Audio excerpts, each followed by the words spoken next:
시작하겠습니다.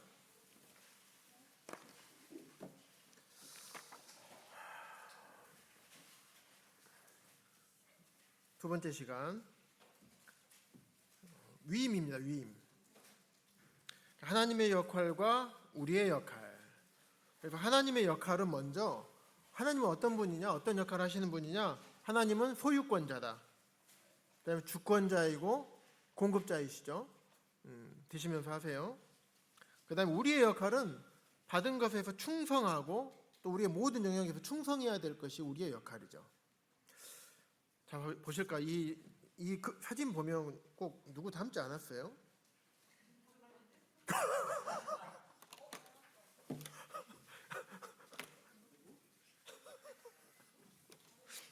아니, 차마 이거 녹화되니까 제가 말을 못 하겠고요. 예, 그분 맞아요. 저도 같은 생각했어요. 그건 이제 이따 나중에 개인적으로 그 양모 자매님에게 물어보세요. 예. 보시면 봐보세요. 우리의 마음은 그래요. 마음은 원이로되 육신이 약해가지고 이렇게 돼 있어요. 이런다니까요. 우리 모두가 여기에서 벗어날 수 없는 사람인 것 같아요. 마음은 주님께 있죠. 말씀에 순종하고 싶죠. 하지만 돈이 오게 되면 눈은 또 돈에 가 있게 됩니다. 그래서 이번 시간에 위임에 대한 부분을 명확하게 개념을 잡으려면 첫 번째 무엇이 돼야 되는가? 하나님은 주인이다. 로드. 우리의 주인이다라는 개념이 분명하게 잡혀 있어야 됩니다. 성경의 많은 부분에서 하나님이 왜 주인이신가에 대해서 많이 기록하고 있어요. 역대상 29장 11절에서 12절을 한번 읽어보세요.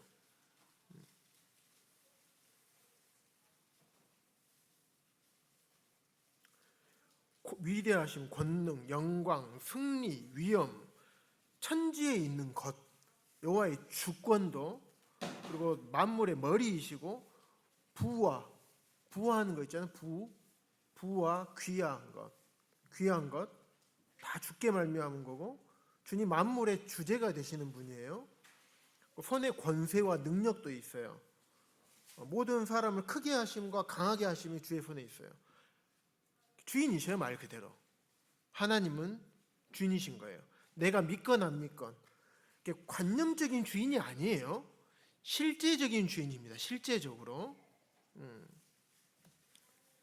골로새서 보면 만물이 그에게서 창조됐대요. 하늘과 땅, 보이지 아니하는 것들, 보이는 것들하고 보이지 아니하는 것들, 왕권, 주권, 통치자, 권세, 만물 다 그로 말미암아 하나님으로부터 말미암은 거예요. 하나님은 주권이시죠. 주인이세요. 그래서 하나님께서는 세 가지 영역에서 소유권자, 주권자, 공급자이신 거예요. 자, 봐볼까요? 역대상 29장에 있는 말씀이 어떤 말씀이냐? 다윗이 하나님 앞에 이제 감사를 드리는 내용이 역대상 29장 저 뒤쪽에 있어요. 뭐 때문에 감사를 드리느냐? 내가 주님께 드릴 수 있어서 감사하는 거다. 근데 이게 드리는 것이 내가 내 것이 아니라 주님께서 내게 주신 것으로 내가 주님께 드렸기 때문에 주님 감사합니다. 이렇게 하는 거예요. 보면 다윗의 전쟁 기록이 보면 사무엘하 8장 1절부터 14절에 기록이 되어 있습니다. 다윗이 팔레스타인 지방 이쪽을 전부 다 점령을 하게 됩니다. 그래서 다윗이 고백하는 것이 그게 맞는 거예요. 실제로 다윗은 자기의 삶을 통해서 삶 동안 하나님께서 자기와 함께 하셔서 계속 전쟁에서 이기게 한 것을 다윗은 몸소 체험하고 알았어요. 블레셋, 모함, 소방, 하다다셀, 다메섹 아람 사람들, 하마당 도이, 아말렉, 에돔, 두로의 히라마. 그래서 이 나라들을 다 정복하면서 다윗이 정복하면서 무엇을 얻었냐? 성전을 건축하는데 필요한 금들, 나무, 목재 이런 필요한 물질들을 첫 번째는 다 얻었어요. 그다음 두 번째는 황금들, 금전적인 부분을 얻었어요. 그다음 세 번째는 기술자들을 얻었어요. 성전을 건축할 수 있는. 다윗은 알죠. 내 능력으로 된 게 아니라는 걸 다윗은 알아요. 다윗의 정복기를 통해서 다윗은 실제로 하나님을 경험했어요. 그래서 다윗은 피를 많이 흘렸기 때문에 하나님께 성전을 건축하지 못하게 했죠. 그 성전 건축을 준비하기만 했어요. 아들 솔로몬에게 성전 건축을 맡겼죠. 그래서 다윗은 그랬을지라도 내가 성전 건축할 때 필요한 모든 것을 준비해서 하나님 앞에 드림으로 인해서 감사했습니다. 그게 역대상 29장에 그 말씀이 쭉 이렇게 기록이 되어 있는 것이에요. 그래서 하나님은 세 가지 영역에서 주인이다. 소유권자, 주권자, 공급자. 그래서 먼저 첫 번째 소유권자에 대한 말씀을 살펴볼게요. 하나님이 왜 소유권자인가? 보면 하늘과 모든 하늘의 하늘과 말도 어렵죠. 하늘과 하늘의 하늘과 땅과 그 위의 만물은 본래 내 하나님 여호와께, 온 우주가 다 하나님께 속했다는 거예요. 하나님께 창조하셨기 때문에 땅과 거기에 충만한 것, 땅과 충만한 것, 또 세계와 그 가운데 사는 자들, 모든 사람. 욥에게 그러죠. 누가 먼저 내게 주고 나로 하여금 깊게 하겠느냐. 온 천하에 있는 것이 다 내 것이니라. 하나님은 이 세상 모든 것을 소유하신 분입니다. 이것을 부인할 수가 없죠. 또 다른 성경에 보면 땅의 소유권자, 레위기 25장 23절에 보면 토지를 영구히 팔지 말 것은 토지는 다 내 것임이니라. 모든 금은 보화의 소유권자, 은도 내 것이고 금도 내 것이니라. 만군의 여호와의 말이니라. 땅, 부동산, 쉽게 얘기하면 부동산, 그 다음에 금은 보화, 생명과 호흡이 있는 모든 것. 우리가 생명 굉장히 중요하게 생각하죠. 모든 것의 소유권자. 시편 50편에 보면 산림의 짐승들, 가축, 다 새들, 들의 짐승, 세계와 거기에 충만한 모든 것이 다 하나님의 것이에요. 다 하나님의 것. 그래서 이 세상의 모든 재물에 대한 소유권이 하나님에게 있다면, 그렇다면 부자의 정의가 어떻게 될까요? 성경적인 부자의 정의. 부는 하나님께서 창조하셨어요. 부는. 돈은요? 돈도 하나님 창조하셨나요? 돈은 사람이 만든 거예요. 물건을 잘 이렇게 교환하기 위해서 만들어 놓은 거죠. 부하게 하는 부는 하나님께서 창조하셨고 부는 하나님께서 다스리시는 거예요. 부자, 부하는 사람은 하나님께서 부하게 하셔야지만 부할 수 있는 거예요. 여러분들이 열심히 돈 벌어가지고 막 당신의 능력으로 지금부터 열심히 해가지고 부자 될 수 있을까요? 내 능력으로는 안 됩니다. 하나님께서 길을 열어주셔야지만 부자가 되는 거예요. 그래서 부자 되고 싶나요? 부자? 좋죠. 아까 돈에 이렇게 하고 있는 사람처럼 부자 되고 싶어요? 하나님께 기도하세요. 근데 하나님께서 열어주시지 않으면 절대로 안 됩니다.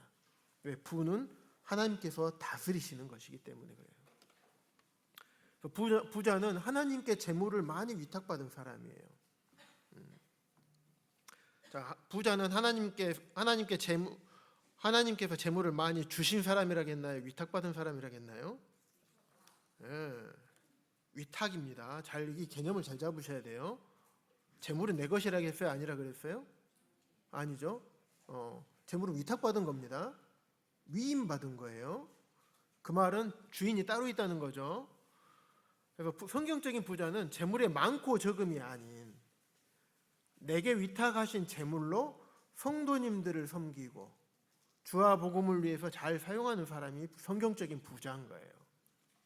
내가 물질이 많다고 해서 성경적인 부자 아닙니다. 하나님께서 보시는 부자의 개념은 이런 거예요. 오해하지 않기를 바랍니다.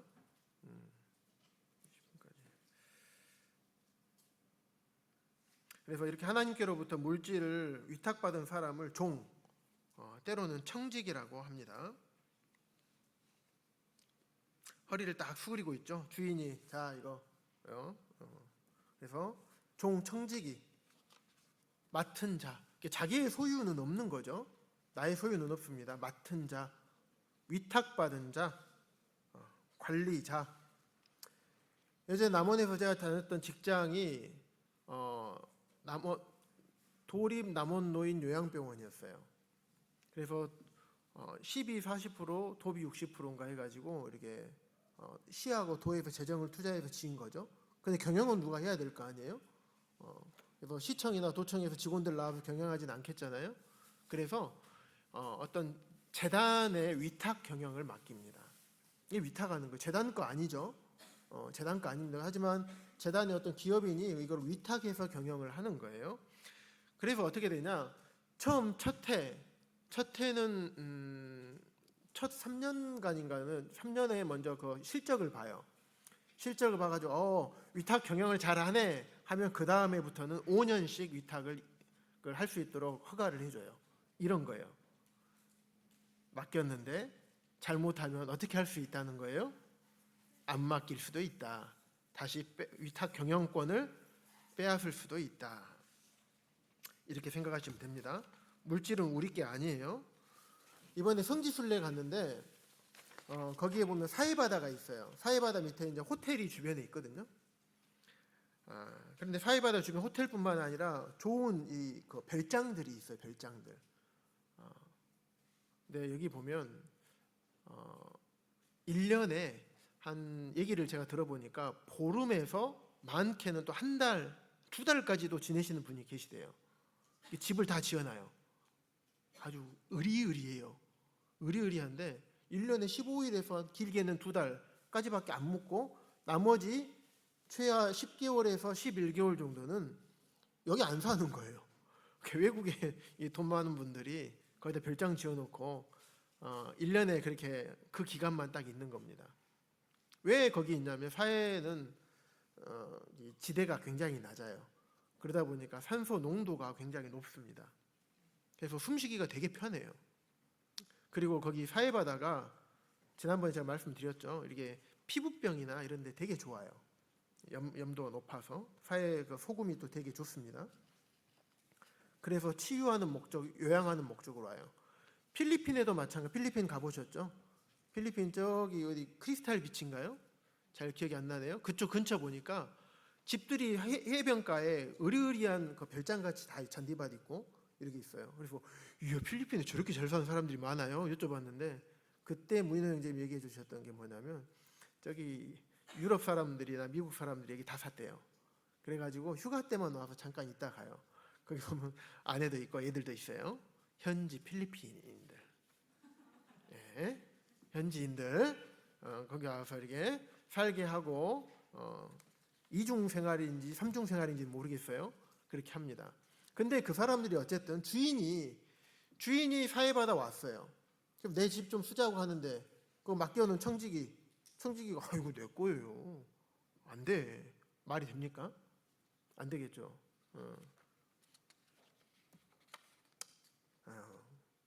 누구의 소유입니까? 하나님의 소유예요. 물질은. 그래서 누가복음에 보면 너희 중에 누구든지 자기의 모든 소유를 버리지 아니하면 능히 내 제자가 되지 못하리라. 하나님은 때로는 우리의 가장 소중한 것을 포기하도록 시험을 하실 때가 있습니다. 왜 그러냐면 왜 그러시냐? 이것은 내 것이 아니다. 이게 네 거 아니야. 이렇게 포기하도록 만들어요. 시험을 하셔요. 우리에게 계속. 왜? 네 거 아니야. 소유권자인 하나님을 인정하도록 하기 위해서 때로는 취하시기도 하시죠. 임의로. 봐, 네 거 아니잖아. 네가 쥐고 싶어도 안 되잖아. 그렇게 하십니다.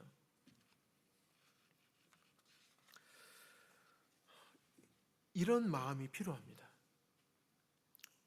다윗이 그랬죠. 모든 것이 주께로 말미암았사오니. 자기가 정복한 게 아니라는 걸 알아요, 다윗은. 그래서 우리가 주의 손에서 받은 것으로 주께 드렸을 뿐입니다. 아니, 주인이 내 집인데 나 좀 쓰자 하는데 이거 안 돼요. 안 된다고 했잖아요. 이거 내 거. 하나님께서 우리 마음 가운데 우리 청년분들, 우리 여기 계신 분들 마음 가운데 이쪽에 너의 필요가 필요하다라고 얘기했는데 나는 싫어. 옳은 태도인가 생각해 볼 필요가 있습니다. 창세기 22장.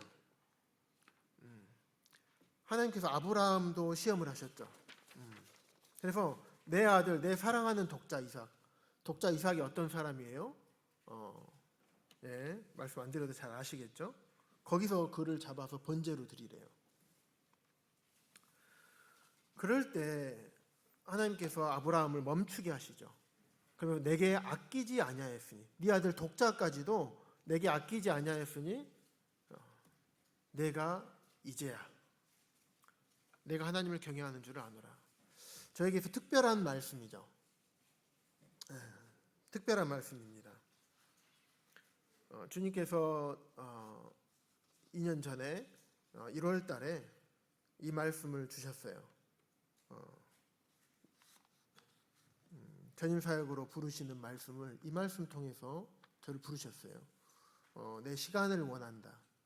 그런데 너 직장 내려놓을 수 있겠니? 제가 직장을 못 주님 앞에 기도하고 고민했던 이유가 뭐였을까요? 투철한 사명감, 물리치료사로서 이 자아실현, 환자분들을 내가 치료 안 하면 누가 치료하겠는가? 이래서 내가 그걸 못 놨을까요? 결국에는 물질이에요. 주님께서 나는 너에게 시간을 달라는 거예요. 물질을 달라는 거예요.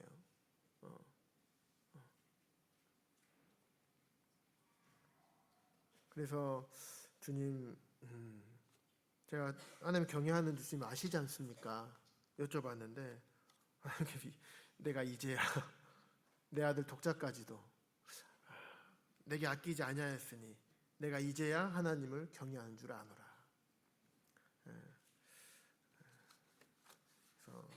그래서 이 말씀 통해서 전임 사역을 하게 됐습니다.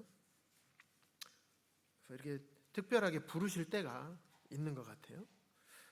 그래도 하나님께서 아들 달라고는 안 하셨잖아요. 내가 네 아들 아브라함아 태준아 네 아들 도연이를 거기 가서 번제로 드려라 하면 주님 그건 안 되면 차라리 저를 받으시옵소서, 나를 받으시옵소서 찬양을 드렸을지도 모르는데 도연이는 제가 안 될 것 같아요. 도연이는 주님 도연이는 아닙니다 했을 것 같아. 그런데 감사하게도 물질을 달라 하셔서 그렇게 됐습니다. 우리 청년들에게 주님께서 소중히 여기는 무엇을 달라고 하시면 거절하지 마십시오. 순종하세요. 순종하시면 그 뒤에 내가 순종하지 못해서 염려하고 걱정했던 거 말 그대로 염려와 걱정이에요. 일어나지 않을 일을 내가 생각하는 거거든요. 이 작은 이 머리로, 이 짧은 생각으로, 없는 지혜로 앞을 내다보지도 못하는데 미리 걱정하고 염려하거든요. 순종하세요. 그러면 왜 순종해야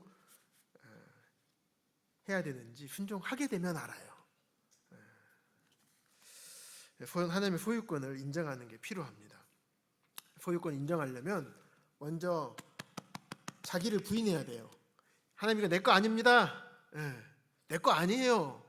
위탁받은 건데 주인이 달라고 하는데 안 드리면 되겠습니까? 이게 자기를 부인하는 거예요. 자기를 부인하지 않으면 자기 십자가를 질 수 없어요. 주님을 따르는 것은 내 십자가를 지고 따르느라고 하셨거든요. 나를 부인하지 않은 이 첫 번째 단추, 소유권, 내 물질의 소유권이 하나님에게 있다. 나는 위탁받은 종이고 청직이다. 이게 안 되면 그 십자가를 질 수가 없습니다. 우리의 자기의 십자가. 하나님 우리 각자에게 맡겨진 십자가 못 져요. 십자가 못 지면 주님 따라갈 수가 없습니다. 그럴 때 첫 번째가 소유권을 인정하는 겁니다. 자기를 부인하는 거. 그래서 하나님의 소유권을 인정하기 위한 제안이에요. 자, 이 말씀에 우리 자매랑 이렇게 순종을 했습니다. 첫 번째, 앞으로 30일 동안 아침에 일어날 때 잠들기 전에 바로 역대상 29장 11절에서 12절을 묵상하라. 말씀 밑에 있죠. 말씀을 묵상할 때 인칭대명사를 바꿔보라. 나의 것, 내 것, 우리 것이라는 말 대신에 주님의 또는 주님의 것으로 바꿔서 묵상해보라. 앞으로 30일 동안 하나님의 소유권을 깨닫게 해달라고 하나님께 간구하라. 물건을 살 때마다 하나님의 소유권을 인정하는 습관을 길러라. 네 가지 하실 수 있겠습니까? 이 사진이 저희 집 오신 분들은 아시겠지만 나가실 때 저희 집 현관 안쪽에 이게 제가 써가지고 붙여놨어요. 네. 주님께서 부르셨고, 그런데 이 말씀으로 제 자매와 저를 전임 사역을 결정하도록 하셨거든요. 재정관 시간에. 그래서 서승호 형제님 그때 말씀 전하시고 나서 서승호 형제님 한 명이라도 영향을 받으면 좋겠다 했는데, 제가 저희 자매랑 이 말씀 딱 전해질 때 저희 자매랑 둘이 눈이 마주쳤어요. 부하기가 죽게 말미암았대. 그럼 우리 미래 걱정 안 해도 되잖아. 우리 염려하고 걱정해서 못 드렸는데, 1월 연초에 제가 자매랑 얘기를 했거든요. 기도 제목을 주님께서 이렇게 부르셨다고 얘기하고 또 장로님들께도 말씀드리고 기도하고 그랬었거든요. 근데 이제 8월 달에서야 주님께 말씀을 통해서 이 동일한 말씀을 딱 서성님 통해서 하나님께서 말씀하시는데, 자매랑 둘이 눈이 딱 이렇게 진짜로 딱 마주쳤어요. 그러고 그 다음날 자매가 여보, 주님께서 부르신 그 뜻대로 하세요라고 저한테 카톡을 보내왔습니다. 특별한 말씀이에요. 역대상 29장 11절에서 12절하고 창세기 22장 12절, 저한테 되게 특별한 말씀입니다. 실제로 이렇게 해보세요. 해보시면 달라집니다. 그 길을 가보세요. 순종해 보시면 알아요. 그 다음 두 번째, 하나님은 주권자이십니다. 주권자. 자, 다시 한번 또 이 말씀 한번 봐볼까요? 여호와의 주권도 주께 속하였다. 여호와의 주권도 주님께 속하였다고 말씀을 하고 있습니다. 다윗이 이렇게 고백할 수 없는 거, 아까 여러 번 말씀드렸죠. 모든 전쟁에서 승리하게 하셔서 모든 것들을 준비하게 하신 하나님을 다윗은 직접 경험했기 때문에 그래요. 저도 경험을 하고 있습니다. 욥기에 보면 바람의 무게, 물의 분량, 비 내리는 법칙, 비구름의 길, 우레의 법칙을 만드셨습니다. 누가 홍수를 위하여 물길을 터주었으며 우레와 번갯길을 내어주었느냐. 예전에 시편 8편 몇 절인지 잘 기억이 안 나네요. 죄송합니다. 그래서 이제 바닷길에 대한 매튜 머리 박사가 해양학의 아버지인데 병 들어요 침상에 누워 있을 때 아들이 이제 성경 말씀을 읽어줬는데, 그때 이 말씀이 시편 8편 말씀인가 되더라고요. 바다에 길이 있다는 말씀이 기록이 돼 있어서 그가 일어나서 병상에 나으면 진짜 있는지 찾아봐야 되겠다라고 이제 실제로 찾아보니까 바다에 길이 있었다는 걸 알았다고 했잖아요. 근데 여기 보면 욥기 38장 25, 26절 보면 우레와 번갯길, 저희가 들어본 적이 없어요. 번개의 길이 있다. 혹시 청년들 중에서 관심 있는 청년들이 있으면 알아보시기 바랍니다. 사람 없는 땅에, 사람 없는 광야에 비를 내리시는, 때와 계절을 바꾸시고 왕들도 폐하시고 왕들도 세우시고 지혜자의 지혜를 주시고 총명한 자에게 지식을 주시는도다. 우리가 지혜롭다고 혹시 생각하지 마십시오. 총명하다고 생각하지 마시고 지식이 많다고 생각하지 마십시오. 다 내가 많은 게 아니라 하나님께서 주신 거예요. 하나님께서 주권적으로.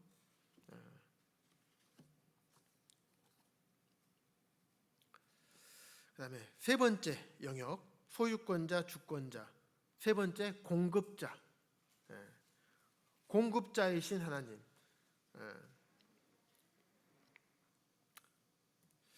열왕기상 17장, 오늘 엘리야 나왔죠. 그래서 엘리야에게 신의 물 마셔라. 그러면서 까마귀들에게 명령해서 떡과 고기를 공급해 주시죠. 우리가 흔히 직장 생활할 때 어떻게 생각한가요? 월급 받을 때 누가 월급을 주시나요? 지혜자님, 월급 누가 줘요? 월급 안 받아요? 누가 줘요? 그냥 통장에 찍혀요? 회사에서? 사장님이 주죠. 사장님이 주는 게 맞나요? 네? 나랏돈? 아니, 잘 봐봐요. 여기 밑에 있잖아요. 고용주는 누구냐고. 공급자가 누구냐고요. 하나님이 주신 거죠. 잘 생각해 보세요. 당신의 공급자, 고용주는 하나님이에요.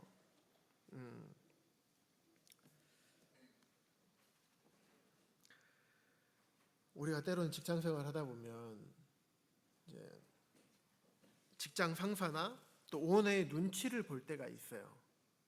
눈치 보고 일해야 되는 건 맞죠. 하지만 그 눈치 때문에 우리의 믿음의 삶을, 신앙의 삶을 살지 못할 때가 있다는 거예요. 그러시면 안 됩니다. 왜냐하면 우리에게 직장을 주신 분이 하나님이시고 그 직장을 허락하신 분도 하나님이시기 때문에 이 직장을 폐하게 하시는 분도 하나님이신 거예요. 믿음에 따라서 그렇게 살아갔을 때 직장을 폐하게 하시면 어렵게 하고 직장을 못 다니게 한다면 하나님께 다른 직장 주실 겁니다. 그 정도 믿음 있지 않나요? 우리 그리스도인들은 그런 믿음 갖고 살아야 되는 거 아닌가요? 그래서 우리의 태도는 어때야 되는가? 공급자 되신 하나님. 제가 이 말씀은 정말 아멘이 돼요. 우리 청년들, 우리 성도님들 아멘 되시나요? 이 말씀? 우리가 하나님 앞에 구해야 될 게 어떤 기도인가? 우리에게 일용할 양식을 주옵시고 물질을 넉넉하게 해주시고가 아니라 일용할 양식을 하나님께서 구하라고 하셨어요. 그래서 하나님께서는 우리에게 일용할 양식을 주시는 분이셔요. 이 하나님을 믿으시기 바랍니다. 그렇기 때문에 우리는 먼저 그의 나라와 그의 의를 구해야 되는 거예요. 왜냐하면 모든 것을 너에게 더하실 것이니까. 여기에 막 모든 것을 더하시겠다는 얘기는 뭐냐면 앞에 쭉 나와 있는 내용이 뭐예요?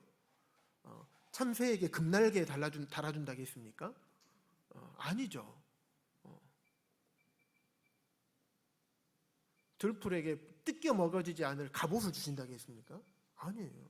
들풀에게 그렇게 안 했습니다. 먹고 살도록 생명을 유지하고 살아갈 수 있는 것들, 일상생활에 필요한 꼭 필요한 것, 반드시 필요한 것을 주신 일용할 양식을 너희에게 공급하시겠다라는 약속의 말씀이죠. 그래서 우리가 생각해야 되는 것들, 이 많은 것들 중에서 우리가 가장 먼저 생각해야 될 것은 먼저 그의 나라와 그의 의인 거예요. 그러면 나머지는 주님께서 하셔요. 해보세요. 해보시면 경험하실 수 있어요.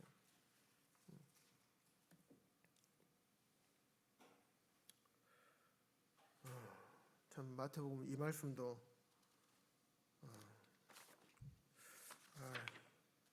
또 시간 5분만 쓸게요. 5분만 더 쓰겠습니다. 10분까지 해야 되는데. 그래요. 좀만 참아줘요. 네. 그래요.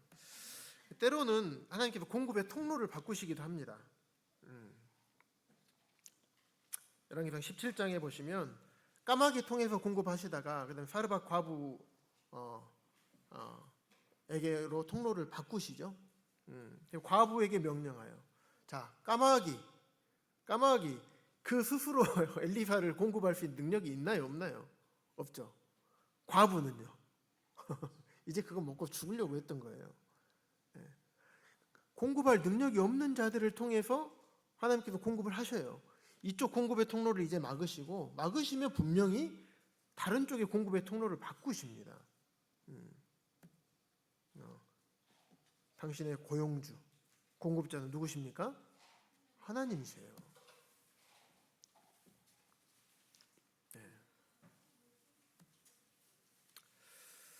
빌립보 4장 19절에 보시면 나의 하나님이 그리스도 예수 안에서 영광 가운데 그 풍성한 대로 너희 모든 쓸 것을 채우시리라.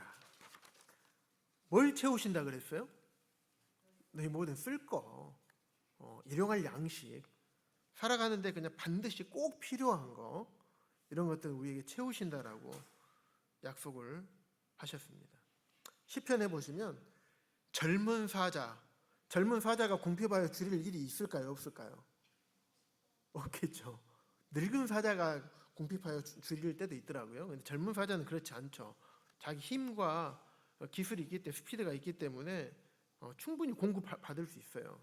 하지만 젊은 사자가 만약에 궁핍하고 줄일 상황이 생기더라도 여호와를 찾는 자는 모든 좋은 것에 부족함이 없을 것이다.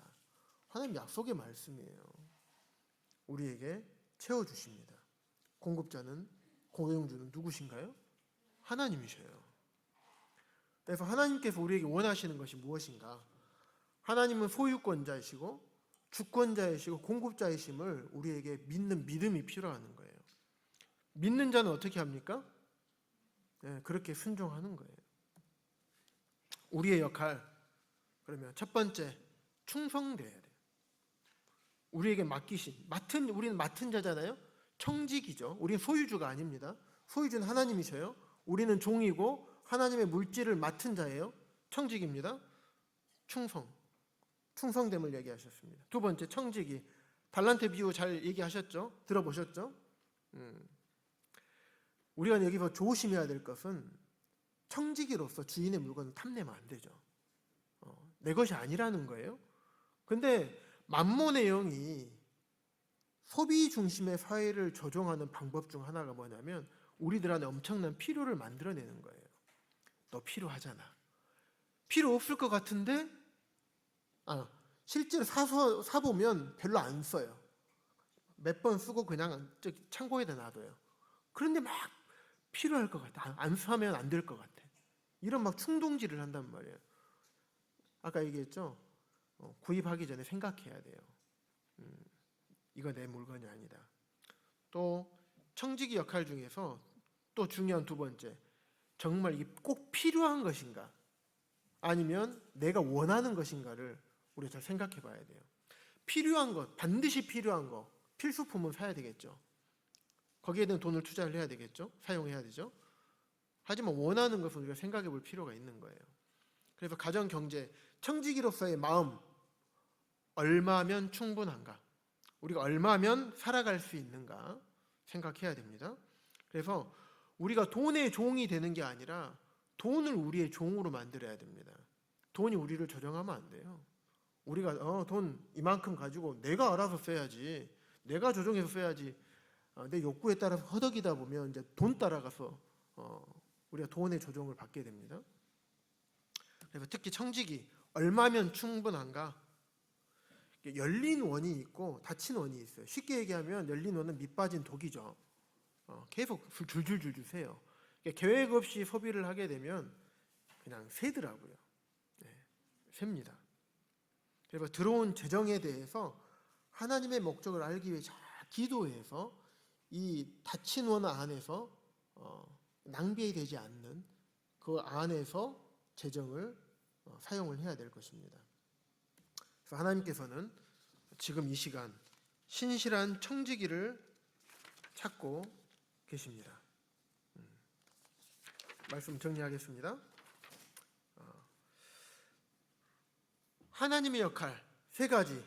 하나님은 어떤 분이셨죠? 첫 번째 소유권자, 두 번째 주권자, 세 번째 공급자죠. 우리가 하나님은 그 세 가지 역할을 하시고 우리는 무엇을 해야 되죠? 첫 번째 충성돼야 되죠. 자, 두 번째 청지기.